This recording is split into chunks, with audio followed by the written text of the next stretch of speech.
Hello guys, good morning. Ako si Nini Gargar. Muhatag na po ninyo og weekly horoscope, no?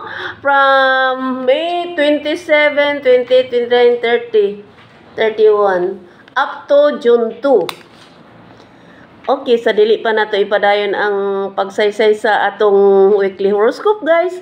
Magampo sa tani, Lord. Lord, thank you for the blessings. Thank you for the gift of life. Thank you for everything in Jesus' name. Amen. The Father, Son, the Spirit. Amen. So guys, ato nang isaysay ang atong weekly horoscope. Okay, ang nataw sa January, wala siya masayad kung unsa gibuot niyang himuon. Pinagi siyang mga pag-alagad, pinagi siyang mga pangandam, na siya'y plano sa pag-uswag.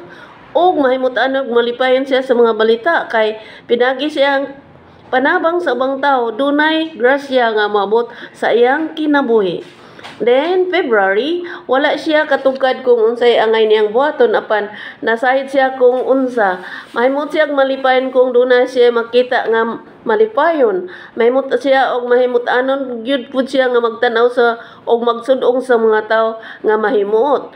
Og galit siyang naay balita nga nindot og makakwarta siya nining pamaagiha og mahimong hatag siya kalisupay sa uban, kadaugan ang mamut siyang kinabuhi karon nga week. Then March, ang March may mutanon og malipoy payon sa mga balita. Andam siya sa paglawig tungod sa mga hinungdan. Gusto siya mulawig tungod kay duna siya ipakita sa tanan nga siya kinahanglan jud nga magmauswagon alang sa iyang kinabuhi ug alang sa kalipay sa iyang hinigugma.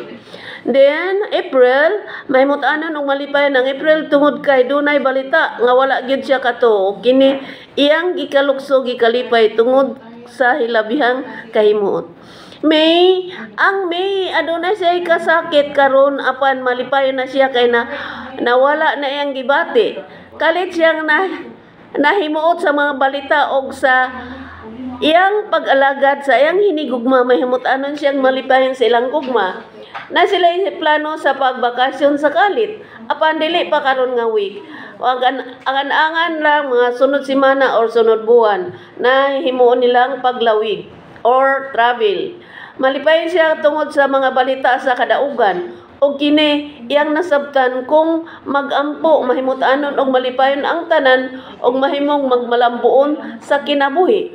Then June, ang June buotan nga tao, babae or lalaki, dili siya gustong samok.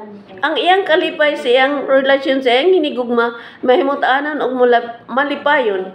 Ala, makakaplag ra ba siya og laing binuhat sa laing dapit sa iyang pag-travel og mubati siya gugma nini sa kalit nga wala niya palandunga. Then July, ang July, alanganin siya sa panghitabo karon, libog. Hasol ang mga krimen karon alang niya. Dili siya ganahan sa administrasyon apan tungod lang kay sumusunod lagi. Usa ka politikong tao dili siya ganahan. Mga karon nagampo nilang siya nga mabago ang administrasyon alang sa kalambuan og kahusay og kalinaw sa tibuok kalibutan.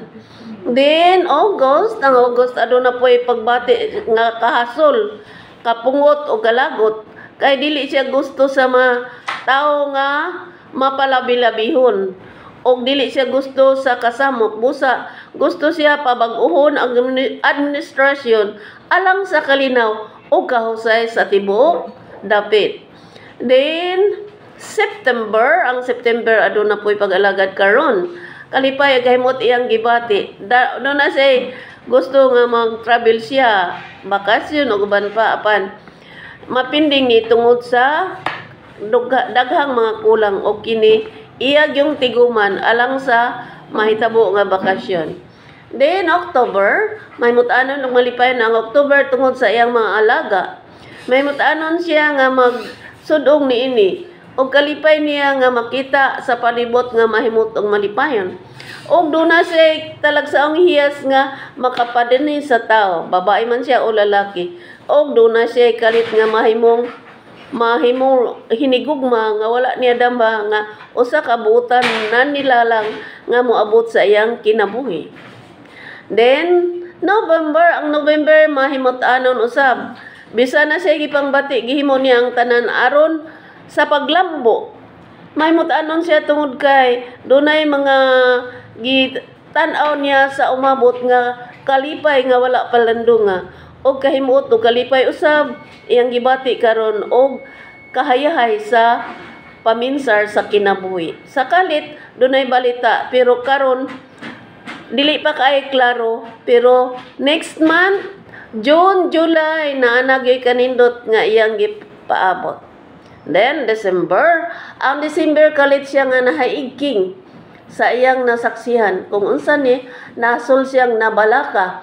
Apad kung iyang hunaunahon kini dili ni kaayo klaro nga ikakurat kay ngano matag karon og unya ang tao dunay pag-alagad. Og ang pag-alaga duna po'y pangandam og ang pangandam dunay pakigko kabildo. Og mao nga karon may mutaanon og malipayon siya sa pagsudong sa palibot og sa paghandom kung ano sa pa ang lain nga adventure nga iyang gihandom matag karon og unya. Okay guys, nahuman na gyud ko sa akong task no, ang weekly horoscope. Oh, shout out to all of us here in the Philippines and abroad. Oh, kini si Nini Gargar moingon. Goodbye.